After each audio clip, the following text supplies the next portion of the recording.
on Spiritualogical Flow. And I would say we're live right now. Isn't that annoying? That little part of the StreamYard there? Guys, I know we're live. Yeah, it takes a bit. There we go. There we go. All right. Look at us little white dressed men. Yeah, on the Goldie. Right? Men. Showing off the tan. Showing off the tan. That's That's it, the tan. Yeah. So we did try to get some beach in, but the light's not right, Tommy. guys. So, Tommy, a little bit of an explanation, I think, of where we're at, what we've just been doing for CAP this morning. We've been shopping. We've got a few announcements in terms of, the movement. So, do you want to share a little bit, Tommy, just, like where we at this week, what we birthed? What we have birthed. Our love child has been Adrian. Right? So we've actually become work husbands. No, we're not batting for any other teams or whatever. Not that I have any sort of prejudice on those things, but I do have my own preferences. So that's not the topic for discussion today. The topic for discussion today is spiritualogical flow, leading on from the beginning of the week, right? Absolutely. Yes. So we're going to be asking Mr. Hanks Esquire, and let's go and do the announcements now before we kick off. Let's do that. Let's kick it off. You said, Tommy, would you like to share? Yeah. So I'll share one. Yeah. Then we can take turns in sharing. So one of the things, yes, we acquired a whole bunch of equipment today for the beginning of probably many videos that are going to come across to you in a professional context. And we've got a big film day happening tomorrow for the 12 parts. So we've been talking about this for a while. The 12-part mini training series of the Corporate Outcomes Project, which is really exciting, isn't it? Finally we've been planning this for several months. Exactly. We've got all the mind map ready. We've got all the content ready. Now we just have to sit in front of a camera for 10 or 12 or 20 or 30 hours, probably. And some lucky cameraman is going to be on the side. That's poor guy. With a big whip. Yes. No, we're not happy with that.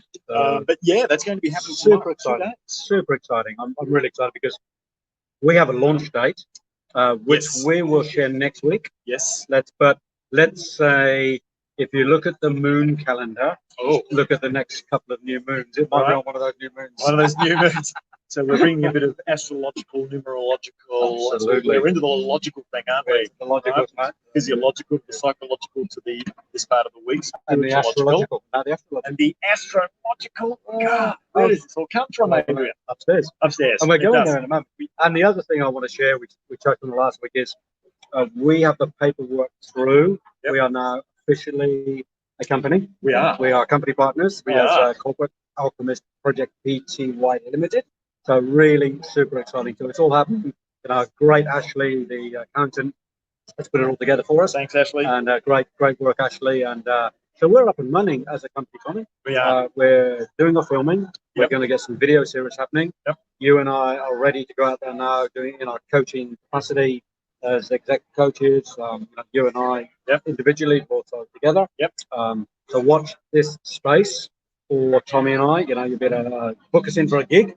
Yes, a gig. I could build out the odd tune. I heard him sing actually last week. I heard Tommy ripping it through the microphone with a bit of Mustang sound. It was a bit of Mustang sound. It's the signature dish. Many people that know me would know. God, he's not singing that again, is he? I could probably do a little bit of David Bowie. Oh! When I live my dream, I'll take you with me. Riding on a golden horse. Some a bit more ballady. Okay. I can knock out the odd ballad or two. Swing. So anyway. Tommy, so let's jump back in. Right. Spiritualogical flow. So have you got a question for me? I have. Thank you for asking me if I am going to ask you a question. So look, we started the week looking at being in flow. What is that, and how does that manifest physiologically? And really, why should business care? Why should the corporate world care? And it should care very much. Apart from cash flow, right? And it's been that sort of scarcity mindset of the cash flow and all the numbers, and and I've been working with executives on biomarkers becoming the new KPIs. The leading KPIs of the leading KPIs is the leader that's there, that is being monitored and watched for those, right? And so to get the best performance out of anybody, getting your physique and your mind and your heart into that flow zone, best performance. So we're going beyond just the left brain objective data thinking here, right? As you know, because the corporate world's been getting ripped off. There's a lot more that can come out with getting people into their flow, because happy people perform. Absolutely. Good business. So, question to you. When we're moving from physiological flow, where eat, move, sleep, we've got the body in flow, and then even mind, we're starting to learn some new habits and getting consistent with making some progressive changes to get the body into that healthy state of It's like my run on Wednesday night, my 11.5 Ks, you know. Such a show off. 11.5 Ks. Yeah, no, you've got more coming up tomorrow night. Yeah, my big one tomorrow night. I think I'm watching the AFL final. 20 or 30 Ks tomorrow night. Enjoy that. Yeah, good on you. I'll be in peak flow. You're in peak flow. There we go. Yeah, as long as you don't overflow on your peak. So, spiritual logic, what does it mean to be in flow from a spiritualogical sense, and why should the corporate world care? That's a great question. Why should they care? Thank you, mate. Because the analogy I often use in life, in business, from a holistic perspective, is the four wheels, the four tires. Right. If you have a car and one of those tires is a little bit flat, or the tread is a bit thin, or you've got the wheel alignment's out, you've got a bumpy ride on one, it's going to affect everything. It is. So from a holistic perspective, always, and I think, in particular, business really needs to start looking at how it operates from a holistic perspective, physically, emotionally, mentally, spiritually, and within that physical, obviously, you have things like cash flow and other flows. But without that sense of why are we doing this? This is the big why you're asking, why should they care? Because if we're not caring from a spiritual perspective, and I want to break down spirituality a little bit as well, so it's not just a woo-woo. So for me, spiritual also includes the vocational, the purpose. So even if we don't talk about spiritual, we talk about purpose. What's the purpose of the business? What is the business actually there for, apart from making money? Are you trying to help people change their lives in a positive way? For me, that's spiritual. When we bring it down to the spiritual contribution, social thing, it's a spiritual action. I say, I'm in my coaching and counselling vocation because I care about people, I love people, and I'm all about helping to bring new consciousness to the world. That's my why. It's my why every day. I wake up and go, why am I here? To help people change their consciousness. That's spiritual. It's psychological, yes, but it's spiritual. It's my vocation. It's my purpose. It's my why. It's why I'm actually here on the planet. And I think if corporations and organizations, businesses can get that true why, we're not just in it for money, we're here to change the planet, to make people's lives better, physically, emotionally, mentally, spiritually, financially, socially, sexually, intimately, or whatever aspect it is, then we can start to talk about the spiritual component. The other aspect of spirituality flow is, what am I doing every day in the business to be in that spiritual flow? And I'm going to bring that back down to the meditative practice. Because one of the core things for any spiritual practice is changing the flow of the mind so that we can let go of that left brain thinking and go more into the creative spiritual. Because when we get into that flow, particularly around the creative flow, and for me, creativity comes from spirit. We open upstairs, boom, it all comes down. From where? From source, from God, from spirit, whatever you want to call it. Quantum, many names. So for me, God, quantum, spirit, the source. Even perhaps it's actually from me. Perhaps I'm just source. Perhaps you're just source. Who knows? It's hard to quantify. And that's the beautiful it's coming thing. From somewhere. Though, it's coming from somewhere. So I say to people, I don't really mind if you don't know where it's coming from, as long as we know what's coming through is pure. So the filtering system for me, and I usually use that for my intuition. Does it feel clear? Does it feel clean? Because once again, it's not scientifically measured. Well, it sort of is. Depends how far we want to get out of that. Thoughts can be measured, ideas can be measured. Space so by clean, you're kind of saying what? Because clean energy, pure energy, not dark forces, if you like, or not dark negative energy. All the right drivers, healthy drivers. I'm doing this for the right purpose, for the right reason. For me, that's healthy spirituality. So when we get into that space of understanding we're going to come from a bigger place than just the physical, just the financial, we can open up. Then we can start to talk about how do we find that flow within the organization from the spirit. And for me, it's, well, how do you feel when you meditate? I feel in flow. When I'm asleep, I feel in flow. When I'm in communication, conversation, I'm in flow. So from a physical, from a spiritual perspective, spiritualogical perspective, if I'm in the workplace and I'm having a conversation with somebody from a soul level, that's spiritual. Spiritual. You got that connection going. It's a connection. Connecting with people, or like, you know, the guy feels pretty good, or there's no conflict. There's no ego. We don't have to say too much. We understand each other. And there's a spiritual flow. Right. You know, there we go. So let's change the word spiritual for a moment to energy. There we go. So if we get an energy flow, I think the corporate world understands that. Energy, particularly, some of the big energy corporations, they get energy. Are you going to come out with a conspiracy theory? I was going to talk about origin or something. Are you better go down a rabbit hole or something? The wormhole, man. It's a big wormhole. It's a big black hole. The vortex.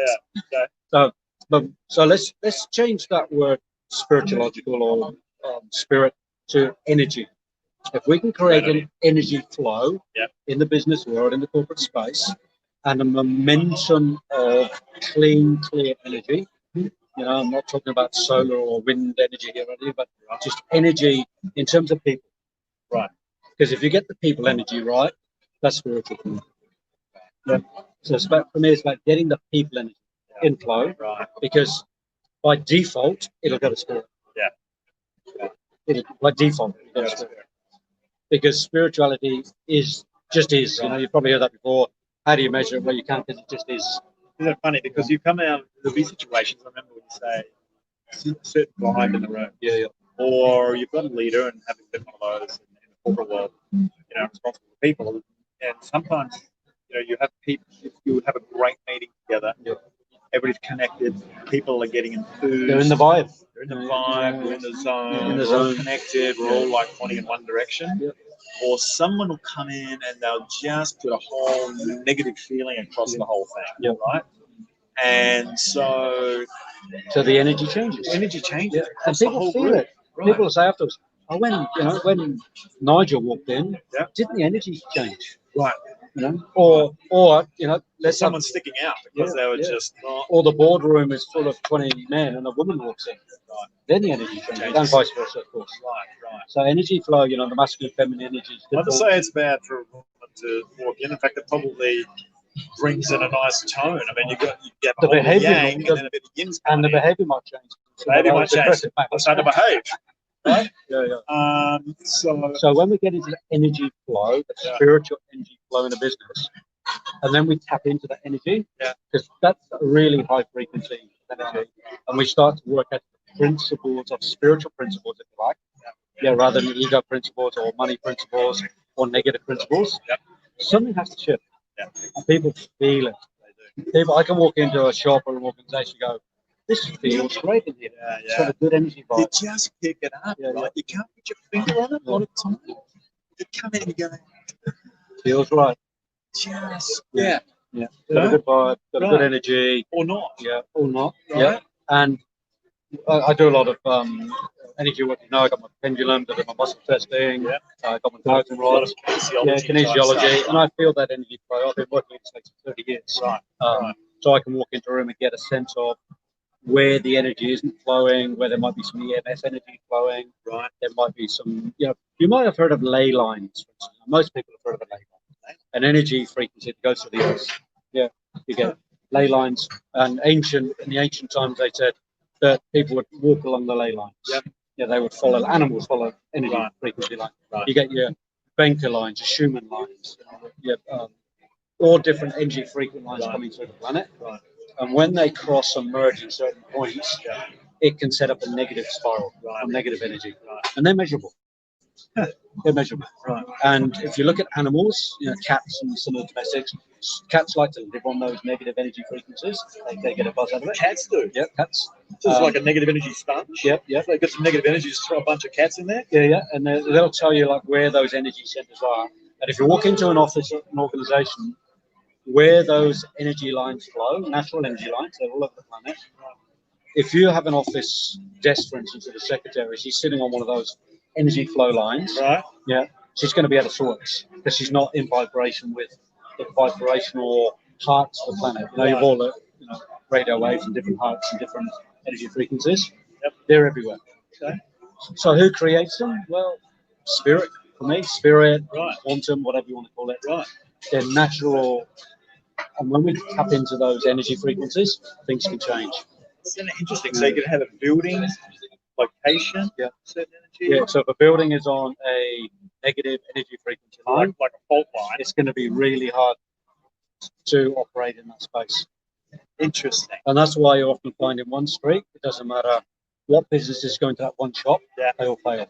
And the real estate say, you're the fifth shop, fifth person to come into the shop in a year, and they don't last very long. Well, it might not be because they're good at business, but the energy flow in there is something wrong. It could be an old sacred site, for instance. It could be something happened there, but it could be just could be underwater brackish water because that has an energy pool. You imagine working on an underground stream that's got brackish water, or working on a sewage line. Right.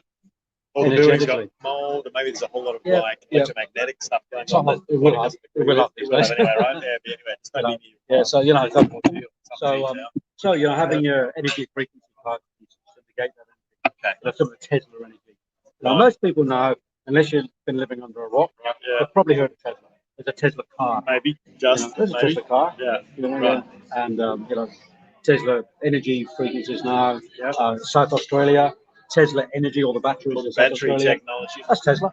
Just a side note, South Australia's been winning big contracts. 2,000 people about to employ with Accenture, I think. Yeah. What else they got there? The Tesla battery thing. Shame they got the submarines. Submarines with some, some interesting technology, I think, too. But if we just take those Tesla batteries, and look at a battery energy, I mean, what a phenomenal thing that you can have a pile of copper or whatever you have, or energy frequency, that sends in an energy frequency into something. That's not really measurable. You put your finger on it and feel it, like it hurts. But it's not really measurable from a physical perspective. 5 senses have to pick it up. We have to go into the quantum to pick it up. Right. So every day we work with electricity. The frequency. You got to tune into the frequency. Tune in. And this is, we have to find the battery life of the whole organization. We have to find the frequency of the organization. Right. And if that organization is low frequency, when the client walks in on some usually subconscious, unconscious level, people pick it up and they go, Right. So this is interesting. So, I mean, how many times we've spoken about Tesla, like frequency, vibration, energy, and you've got to tune in. We had this one on pacing leaders, right? What we're basically saying here is tuning into their frequency. And it might not be at a great frequency, but you've got to connect in to get the empathy, right? So then you get in there and they say, yeah, you're on my frequency. And then you've got the task as a leader to lead out of that particular frequency. So the reason I'm saying this is just when you talk about flow, then how do you take a situation that feels like it's frequency that's out of flow, or a group that's out of flow in a room? You walk in the room as a leader, and you're going to take it from that state to this state, right? And a healthy, getting them into flow. And it can be totally possible. Right. Because what happens is, the beautiful thing about when one does some quantum spiritual work, and how that operates, you can take control of it. Okay. Because you have the tools. Right. So as a leader in that quantum spiritual space, been around 30 years, if I can read a room when I walk in, I also then have the ability to change that room through communication, through conversation, by just movement, by perhaps even putting some energy frequency on. But if I don't have those tools with me, just in the way I communicate with somebody, in a judgmental way, no judgment, no conflict, no projections, no reactions, no judgments, but just meet them soul to soul. Take interest, particularly with in that corporate space, and I know in men in general, a lot of people play the bully, and the leader bully. Out of control. So soon, and I'm thinking, idiot. As soon as I meet a bully, the best thing to do with a bully is meet their soul, find the wound. So you going the bully mode, or you going somewhere else? I go into what's wrong with you, you wounded soldier? You know, like what's going on for you? Why are you such a bully? What are you protecting? Because most bullies are protecting some wound. But you would be doing that in front of his team, right? Yeah, but they wouldn't know I'd be doing it. Right. Is it the way you do it? It's the way I operate. Right, way you would operate. Yeah. So I changed the vibration of my relationship to him. Take away the threat. And take away the threat from him. Yeah, I'll give you an example. I do this in all space, but I used to do a lot of youth work with young 11, 12-year-old students. Right. And I'd always get the naughty kids in the schools. Right. So you get 10 or 12 kids. You'd walk in, it was a 10-week program. Right. And there'd always be the alpha male thing going on, a couple of bullies. Yeah. So I'd walk in the room. Yep. I'd leave my car in the car park, purposely leave a box on the front of the car, walk into the room, scan the room, feel it energetically, pick up the bully, alpha male in the room, and I'd say, I've left something on my car. Will you please go and get it? He'd walk out the room, he'd go up to the car park. First time anybody probably asked him to do something nice. So straight away there's a rapport. All the children sit down. There's a seat left. Guess where the seat is? Right next to Adrian. Right next to Adrian. Lucky guy. So he comes in. He's only got one place to sit next to me. So we've got something happening straight away. Right. And I give him tasks. So he's my right-hand man straight away. Right. He's not in charge.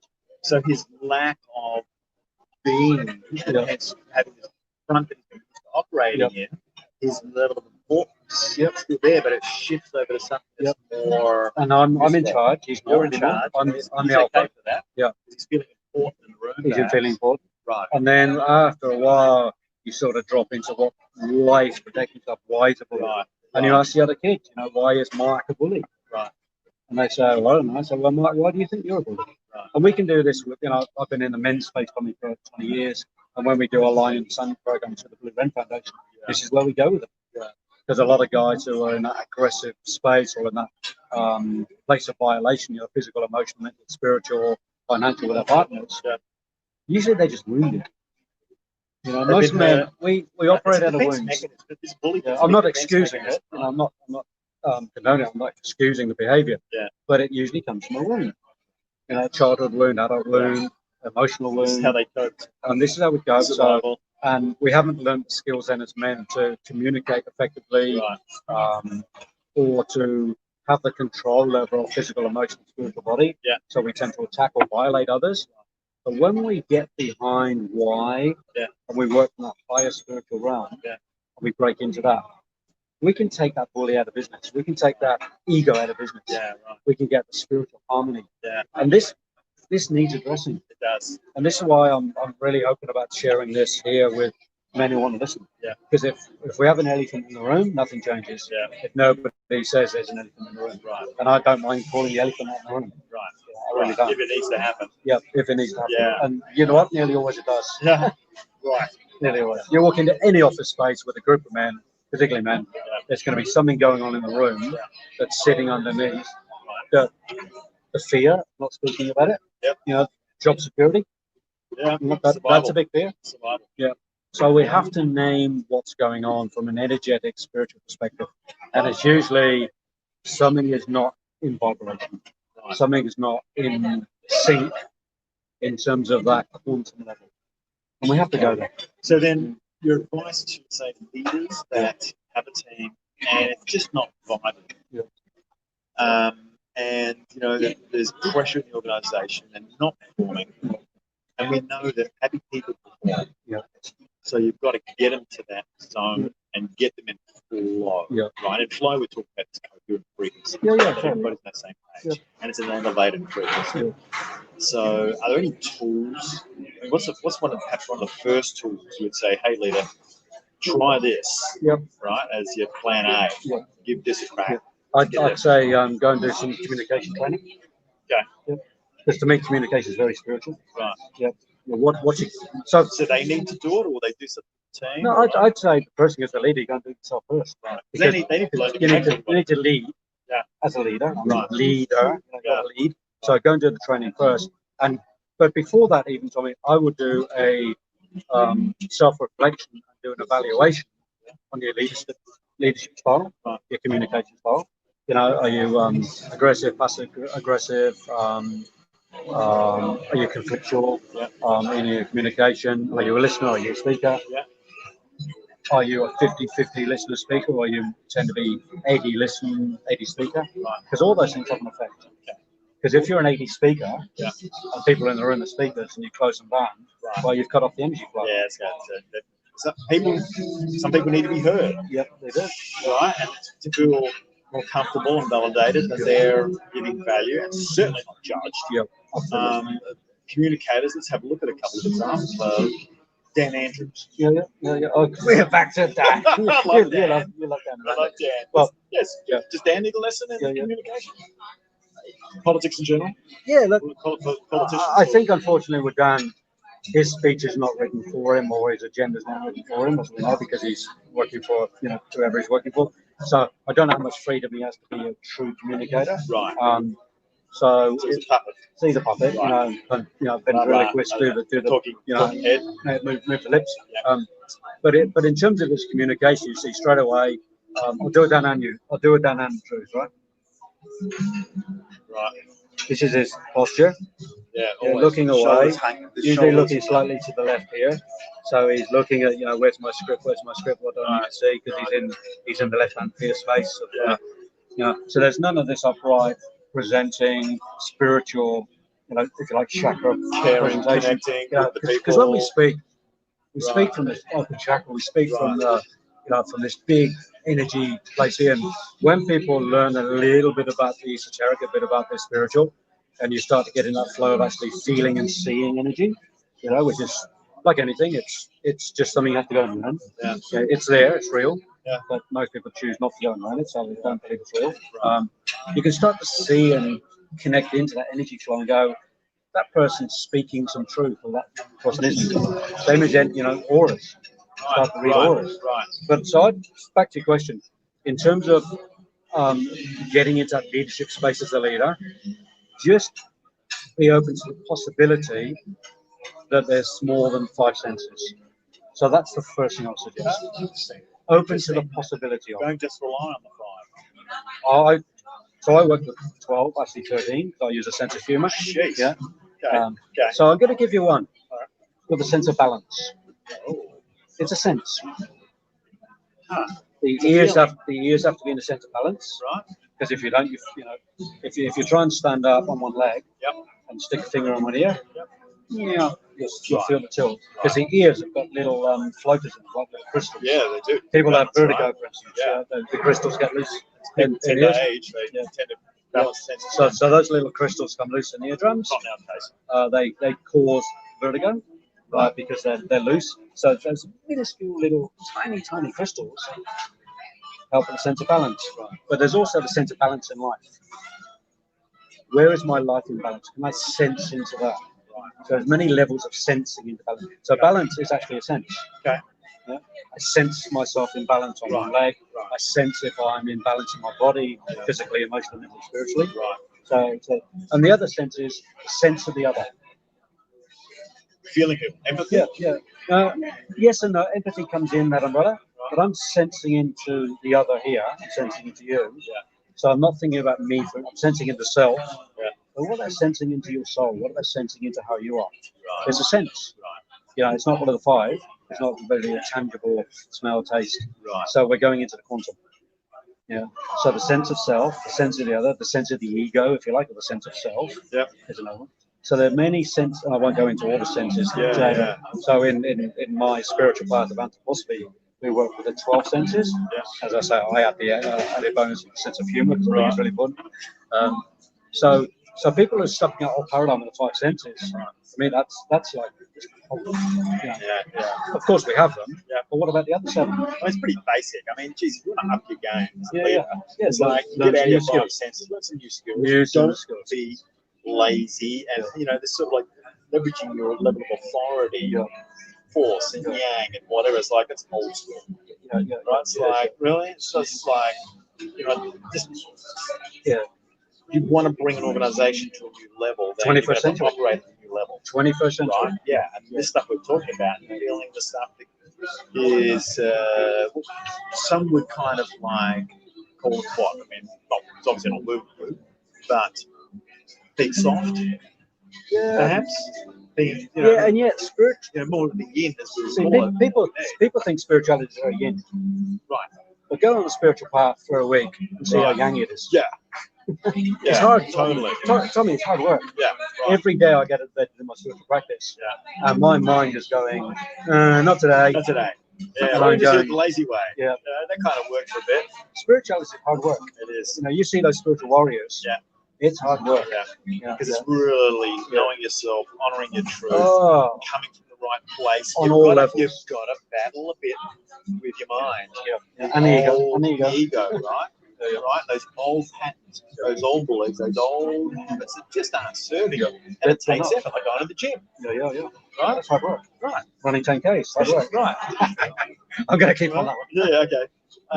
So, I guess the point here is to move into flow. It's going to take some effort and consistency. Yeah. But you have to start the flow. It's like any tap. If you want the flow from the tap, you've got to turn the tap on. Right. It takes a little bit of effort. Yeah. So turn the tap on. Could be a new flavour. Coming out of the tap. Yeah, could be. Yeah, you might have to put a filter in there for the chlorine. Right, get the crap out. Yeah. Right. So everything starts with the beginning. Yep. If you've got to turn it on, you've got to get the flow happening. Right. So if the leader, the CEO or manager wants to flow, well, you've got to turn the tap on yourself first. Right. Got to be the example.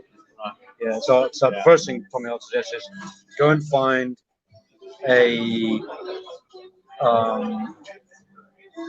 spiritual, energetic, spiritualogical, quantum field that resonates a little bit. Either somebody or a pathway, right? Like come and work with Adrian and Tommy, or go and work with Abraham, or go and work with Joe Dispenza, or somebody who's in that space. Make a connection. Start at, if you're starting at 101, start at 101. If you're a bit further down the track, start there. Do the evaluation. Where am I right now? Where do I want to get to bring in a bit of spiritual leadership? Right. Because if you don't bring in spiritual leadership, you're only on 3 tires, not 4. Yeah, because we can do the psychological leadership, we can do the emotional leadership, EQ. If you're not in EQ, you're still 20 years behind. Yeah. I mean, Daniel Goleman brought in that book how many decades ago? Emotional intelligence. Yeah, several decades ago. So if you haven't got the EQ, I'm probably stretching you to go into SQ. Yeah, spiritual. Right. Yeah. So you may have to come back to EQ. I don't know. Depends where you're at. Yeah. You don't end up in the fire queue. Yeah, no, don't go to the fire queue. So depending on where you're at, obviously, you've got the IQ, and then we go into the EQ. Yeah. But the spiritual level, it does take some courage to go there. That's because going into the blackness, I would say. But also, Tommy, you've got to stand out in that energy frequency around the business corporate space. Yeah. If you suddenly tell people you're spiritual or quantum, that's a hard place to be because it's different. It's new. Yeah. You're a 1%er. You're probably not going to lead with that, saying that. Well, it depends. Depends how much courage people got. Because those that do are going to accelerate. That's my belief. Those that grasp that and they run with that, their business is going to accelerate because they're going to get into such a vibrational state that from an energy, it'd be like going from a 4-cylinder to an 8-cylinder. In because all cylinders are turned on. And, right, and look, I think it definitely needs to go there. The thing is, and here's the tricky bit. We were talking about this with Trump, right? We just watched the debate. That you hit somebody, you don't want to pull a hammy and go too hard too well. And so how do you kind of bring people with you? It's got to get there. I'm thinking, it's like, do the math, guys. This is where we got to go. Like, get there. And everybody goes, whoa, boss, that's like, So the question would be, what's the quantum spiritual vision of the company? Yeah. What do you need? And it could be simple as we're going to go through the whole office and we're going to go to recycled paper. We're going to go to recycled toilet paper, and we're going to make sure all our pens and office equipment is made a bit more ecologically. Yeah. What a great start. Yeah. Right. There's a vibrational change. Yeah. That is. Easy. That starts to change culture. Yeah. So that's in the physical realm. Yeah. Connecting to the, if you look at those 3 concentric circles, the physiological, the psychological, the spiritual, if you get the 3 concentric circles meeting, there's another 3 that they join, and then there's 3 intersections, and then there's one in the middle. Yeah. So if we're aiming for the middle, the sweet spot. Sometimes we have to touch on those intersecting circles And in terms of cleaning up the office space, we're probably doing the physical and the spiritualogical sector. Yeah. Because we're physically making change, but we're doing it from a spiritual perspective. Right. So it's nearly always as a marriage of one realm to another. And you're right, because you've got that physiological, psychological, spiritual space, and you've got that spiritual piece is absolutely key. That would all connect though to the sweet spot in the middle. I mean, if you that's the vision. That's where we're vision, and if you are there, you are in flow. You've got all those three key pillars that are those intersecting circles balanced. Then that center part's going to be that nucleus is going to be. And I think that's it. If everything's right in the nucleus in the center, everything around that is going to be in flow as well. If you're in the middle of a dojo and you're doing your martial arts, around you're in the flow. You've got the whole dojo playing in flow. That's doing your katas in for those that are doing martial arts of any sort. When you get into that kata space and you get into the flow, it's beautiful. It seems effortless. Yeah, and that's physical, emotional, mental, spiritual, psychological. Right. Everything in play. Everything seems effortless. And it's funny, when we talk about flow, we look at sportsmen. And I think I was talking with you the other day, I'm not sure, but and because the prefrontal cortex is such a slow process, as I bring this just to connect to the physiological for a moment, and the rest of your other 92% of your brain, subconscious, the process of that is like so much faster and subconscious, you're not thinking about it. But you'll have the golfers or someone that has, some sort of requirement of coordination. They're not thinking about it. They've already done a lot of practice for it to become automatic, and then it just flows. So these bit like me on the weights. That's it. Do my body stuff. Right. Or you're 30 kilometres tomorrow night. I'll be in the flow. While I'm watching the AFL. You might get a few phone calls. I said, mate, pick me up. Actually, I've actually got the AFL app on my phone, mate. Is that right? You'll be watching that while you're running? I'll be running and watching. Oh my god. Okay. Watching a bit of Tigers. So I think people have got to feel, shall I say? Yeah. Because we don't want to frighten anybody away from it because it's new. The newness is actually sometimes a bit scary. Yes.